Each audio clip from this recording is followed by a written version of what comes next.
Delhi മദ്യനയ case കെട്ടിപ്പൊക്കിയ കേസാണെന്നുള്ളതിൻ്റെ ഏറ്റവും ഒടുവിലത്തെ തെളിവ് സ്ഥിരീകരിക്കുന്ന തെളിവാണ്, അല്ലെ ശരിവയ്ക്കുന്നതാണ് കേസിലെ ഒരു പ്രധാന പ്രതിയായി ആരോപിക്കപ്പെട്ട സഞ്ജയ് സിംഗിന് പിക്ക്, ആം ആദ്മി പാർട്ടി പിക്ക് ഇന്നലെ സുപ്രീം കോടതി ജാമ്യം അനുവദിച്ചത്. 6 മാസമായിട്ട് സഞ്ജയ് സിംഗ് തിഹാർ ജയിലിൽ കിടക്കുകയാണ്. ആ സാഹചര്യത്തിലാണ് അദ്ദേഹത്തിൻ്റെ ജാമ്യാപേക്ഷ ഇന്നലെ സുപ്രീം കോടതി പരിഗണിച്ചത്. ഡിയുടെ അഭിഭാഷകനോട് സുപ്രീം കോടതി ബെഞ്ച് ചോദിച്ചു, അദ്ദേഹം 6 മാസമായിട്ട് ജയിലിൽ കിടക്കുന്നു, നിങ്ങൾക്ക് ഇതുവരെ ഒരു തെളിവും ഹാജരാക്കാൻ കഴിഞ്ഞിട്ടില്ല. അദ്ദേഹം ഈ പണം പറ്റിയോ, ഡൽഹി മദ്യനയ കേസിലെ ഈ പറയുന്ന അഴിമതി പണം പറ്റിയോ ഇല്ലയോ നിങ്ങൾക്ക് തെളിയിക്കാനാവുന്നില്ല. ഈ 100 കോടിയുടെ അഴിമതി എന്ന് പറയുന്ന ഈ പൈസ എവിടേക്ക് പോയി നിങ്ങൾക്ക് ഈ 6 മാസമായിട്ടും അദ്ദേഹത്തെ അറസ്റ്റ് ചെയ്ത് ജയിലിലാക്കിയതിനു ശേഷം ഇതുവരെ ഹാജരാക്കാൻ സാധിച്ചിട്ടില്ല. അതുകൊണ്ട് സഞ്ജയ് സിംഗിന് ജാമ്യം അനുവദിക്കുന്നതിനെ നിങ്ങൾ എതിർക്കുന്നുണ്ടോ എന്നാണ് ഡിയുടെ അഭിഭാഷകനോട് സുപ്രീം കോടതി ബെഞ്ച് ചോദിച്ചത്. ഇല്ല എന്ന് മറുപടി പറഞ്ഞു. കാരണം അതിനു മുമ്പ് തന്നെ കോടതി വ്യക്തമാക്കി, ഒരു തെളിവും സഞ്ജയ് സിംഗിനെതിരെ ഹാജരാക്കാൻ നമുക്ക് സാധിച്ചിട്ടില്ല.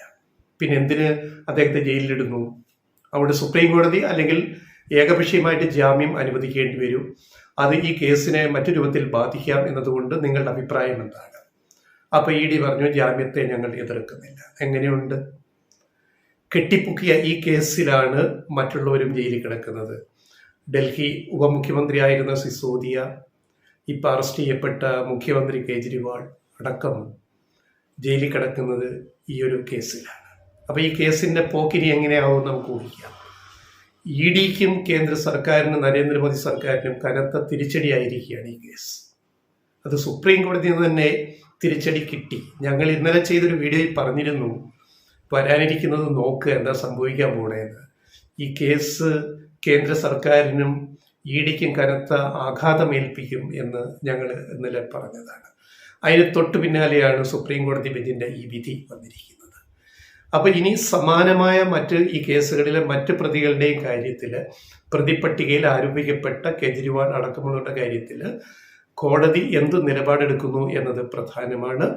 ഇതൊരു വലിയ രാഷ്ട്രീയ ആയുധമായിട്ട് ഉപയോഗിക്കാൻ ആം ആദ്മി പാർട്ടിക്കും പ്രതിപക്ഷത്തിനും വഴിയൊരുക്കും, അവർക്ക് അതിനുള്ള കരുത്ത് നൽകുന്ന കാര്യത്തിൽ യാതൊരു സംശയവുമില്ല. ഇനി ഈ കേസിൻ്റെ അടിസ്ഥാനം എങ്ങനെയാണ് സഞ്ജയ് സിംഗിനെ കുടുക്കിയത്? അത് ഈ ഓരോരുത്തരെ കുടുക്കിയതുപോലെ ഒരു വ്യവസായിയുണ്ട്, ദിനേശ് അറോറ. അദ്ദേഹത്തെ ആദ്യം ഇടി പൊക്കിയിട്ട് അദ്ദേഹത്തെ ജയിലിലാക്കി. അദ്ദേഹം ആദ്യം കൊടുത്ത മൊഴികളിലൊന്നും സഞ്ജയ് സിംഗിനെതിരായിട്ട് ഒരു മൊഴിയും കൊടുത്തിട്ടില്ല. അദ്ദേഹം കുറേ നാൾ ജയിലിൽ കിടന്നപ്പോൾ ഡി പറഞ്ഞു കാണും, സഞ്ജയ് സിംഗിനെതിരെ ഒരു മൊഴി തന്നാൽ നിങ്ങളെ കേസിൽ നിന്ന് ഊരിത്തരാമെന്ന്. അങ്ങനെ ആദ്യം സഞ്ജയ് സിംഗിന് അനുകൂലമായിട്ടല്ല എതിർത്ത് മൊഴി നൽകാതിരുന്ന ആള്, അനുകൂലമായിട്ട് നിലപാടെടുത്തയാള് പിന്നീട് മാപ്പുസാക്ഷിയാകുന്നു. പ്രതിപട്ടികയിലെ അക്യൂസ്ഡ് മാപ്പുസാക്ഷിയാകുന്നു, അപ്രൂവറാകുന്നു. ആയിട്ട് സഞ്ജയ് സിംഗിന് പൈസ കൊടുത്തു എന്ന് പറഞ്ഞിട്ട് മൊഴി കൊടുത്തു, മൊഴി മാറ്റി പറഞ്ഞിട്ട് കേസിൽ നിന്ന് ഊരി. അപ്പം ഇതെല്ലാം ഒരു ഡ്രാമയാണ്, ഡി നടത്തുന്ന ഒരു ഡ്രാമയാണ്. എന്തിനു വേണ്ടി? ആർക്കു വേണ്ടി? ഡിക്ക് സ്വയം എന്തെങ്കിലും ഉണ്ടാക്കാൻ വേണ്ടി അല്ലല്ലോ ചെയ്യുന്നത്, എന്തെങ്കിലും നേട്ടത്തിന് വേണ്ടിയല്ലല്ലോ. ഇത് പിന്നെ ആർക്ക് വേണ്ടിയാണ് എന്നതിൻ്റെ ഉത്തരം നമുക്ക് ഇതിനകത്ത് തന്നെ കണ്ടുപിടിക്കാൻ കഴിയും. അങ്ങനെ മൊഴി മാറ്റി പറഞ്ഞിട്ട് സഞ്ജയ് സിംഗിനെ പ്രതിയാക്കിയിട്ട് ജയിലിലടച്ച് 6 മാസം ജയിലിൽ കിടന്നു. സിസോദിയ 1 വർഷമായിട്ട് ജയിലിൽ കിടക്കുന്നു. അതേപോലെ കേജ്രിവാളിൻ്റെ ഈ കേസ്. അപ്പോൾ ഈ ദിനേശ് അറോറയെ പോലുള്ളവരെ, വേറെ ശരത്ചന്ദ്ര റെഡ്ഡി 55 കോടിയോളം രൂപയുടെ ഇലക്ട്രൽ ബോണ്ട് എടുത്ത് BJPയെ സഹായിച്ചു,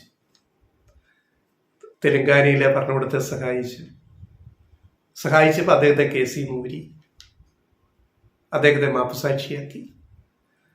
അപ്പോൾ കേസിലെ പ്രതിപട്ടികയിൽ ചേർക്കപ്പെട്ടവരെ പിന്നെ മാപ്പുസാക്ഷിയായതുകൂടി ഇനി അന്വേഷിക്കപ്പെടണം. നേരത്തെ എതിരെ മൊഴി പറയാത്ത ഇവർ പിന്നെന്തുകൊണ്ട് മൊഴി മാറ്റി പറഞ്ഞു? അതിന് പിന്നിൽ ഡിക്കെതിരെ അന്വേഷണം നടത്തണം. ആരന്വേഷിക്കേണ്ടത്? അതിന് കോടതി അന്വേഷിക്കണം, അല്ലാതെ നരേന്ദ്രമോദി സർക്കാർ അന്വേഷിക്കാൻ നമ്മൾ മനപ്പായസമൊന്നും ഉണ്ടാകും. കോടതി ഈ കേസിന് വെറുതെ വിടരുത്. ഈ ഡൽഹി മദ്യ കേസും ഈ 100 കോടി അഴിമതിയും പറയുന്നത് ED എങ്ങനെ ഇത് കെട്ടിപ്പൊക്കി, സംതിങ് ഔട്ട് ഓഫ് നത്തിങ്, ഒന്നുമില്ലായ്മയിൽ നിന്ന് ഒരു കേസ് ഉണ്ടാക്കുക, ശൂന്യതയിൽ നിന്ന് ഒരു കേസ് ഉണ്ടാക്കുക, സംതിങ് ഔട്ട് ഓഫ് നത്തിങ്. ഇത് കെട്ടിപ്പൊക്കിയ ED ഉദ്യോഗസ്ഥർക്കെതിരെ നടപടികൾ ഉണ്ടാവണം. ഇപ്പം ഈ ഒരു കേസ്, ഇതേപോലെ ഇനി വരാൻ പോകുന്ന കേസുകൾ കോടതി ശക്തമായിട്ട് ഇടപെട്ട് സ്വമേധയാ EDക്കെതിരെ കേസെടുക്കണം. ED വഴിവിട്ട് നടത്തുന്ന അന്വേഷണങ്ങളെ എങ്ങനെ തടയാൻ പറ്റും? ED നിയമത്തിലെ കരിനിയമ ഭാഗം ഞങ്ങൾ നേരത്തെ പറഞ്ഞിട്ടുള്ളതാണ്, എടുത്തു കളയാൻ സുപ്രീം കോടതി തീരുമാനിക്കണം. ഹർജി നിലവിൽ കോടതിയിലുണ്ട്. തീരുമാനം എടുക്കുക എന്നുള്ളതാണ് ഇനി സുപ്രീം കോടതിയുടെ മുമ്പിലുള്ള പ്രധാന കർത്തവ്യം എന്ന് പറയുന്നത്. അപ്പോൾ ഇങ്ങനെ ഏത് അന്വേഷണ ഏജൻസിയെയും ഇങ്ങനെ ദുരുപയോഗം ചെയ്യുക, രാഷ്ട്രീയ പ്രതിയോഗികളെ വകവരുത്താൻ വേണ്ടി, അവരുടെ രാഷ്ട്രീയ ഭാവി നശിപ്പിക്കാൻ വേണ്ടി ദുരുപയോഗം ചെയ്യുന്ന ഏറ്റവും ഒടുവിലത്തെ ഉദാഹരണമാണിത്. ഇതിനെതിരെയാണ് നടപടി ഉണ്ടാവേണ്ടത്. ഈ ED ഉദ്യോഗസ്ഥർക്കെതിരെ, അല്ലെങ്കിൽ ഇങ്ങനെ കേസ് ഇങ്ങനെ കൊണ്ടുപോകുന്ന ഏത് ഏജൻസി ആവട്ടെ. കഴിഞ്ഞ ദിവസം കോടതി പറഞ്ഞെന്താണ്, സുപ്രീം കോടതിയുടെ ചീഫ് ജസ്റ്റിസ് പറഞ്ഞത്, DY ചന്ദ്രചൂഡ് പറഞ്ഞ എന്താണ്, വളരെ പ്രധാനപ്പെട്ട ഒരു കാര്യമാണ്. അതായത് EDക്ക് വലിയ കേസുകൾ, പ്രധാനപ്പെട്ട കേസുകൾ അന്വേഷിക്കാൻ സമയമില്ല. കഴിഞ്ഞ ദിവസം സുപ്രീം കോടതിയുടെ ചീഫ് ജസ്റ്റിസ് പറഞ്ഞ വാചകമാണ് ചന്ദ്രചൂഡ്. രാജ്യത്തെ പരമപ്രധാനമായ കേസുകൾ അന്വേഷിക്കാൻ EDക്ക് സമയമില്ല എന്ന് പറഞ്ഞതിൻ്റെ അർത്ഥം എന്താണ്? വരികൾക്കിടയിലൂടെ അദ്ദേഹം പറഞ്ഞ എന്താണ്? EDയുടെ പ്രധാന ജോലി കേന്ദ്ര സർക്കാർ പറയുന്നതനുസരിച്ച് രാഷ്ട്രീയ പ്രതിയോഗികൾക്കെതിരെ കേസുണ്ടാക്കുക, വ്യാജ കേസ്, കള്ളക്കേസ് ഉണ്ടാക്കുക, എന്നിട്ട് അവരെ പിടിച്ച് ജയിലിലിടുക, അതിൻ്റെ വാദത്തിന് കോടതി പോവുക, അതിൻ്റെ പിന്നാലെ നടക്കുക, അതിന് പിന്നാലെ റെയ്ഡ് നടത്തുക. ഇതല്ല, അത് രാജ്യത്തെ പരമോന്നത കോടതി പറഞ്ഞ പ്രധാനപ്പെട്ട വിഷയങ്ങൾ അന്വേഷിച്ച് മുന്നോട്ട് കൊണ്ടുപോകാൻ EDക്ക് കഴിയുന്നില്ല. പിന്നെ എന്തിനാ ED എന്ന് പറയുന്നൊരു സംഭവം ഉണ്ടാക്കിയത്? അതായത് കള്ളപ്പണം വെളുപ്പിക്കൽ കേസ്, മണി ലോണ്ടറിങ് കേസ്. ഈ കേസ് അന്വേഷിക്കാൻ ഓരോ രാജ്യത്തും ശക്തമായ ഏജൻസികൾ ഉണ്ടാവണമെന്ന് അന്താരാഷ്ട്ര തലത്തിൽ ഒരു കോർ തീരുമാനം രാജ്യങ്ങളിൽ ഉണ്ടായതിന് പിന്നാലെയാണ് ഓരോ രാജ്യത്തും ഇങ്ങനെ ഈ നിയമം ഉണ്ടാക്കിയത്.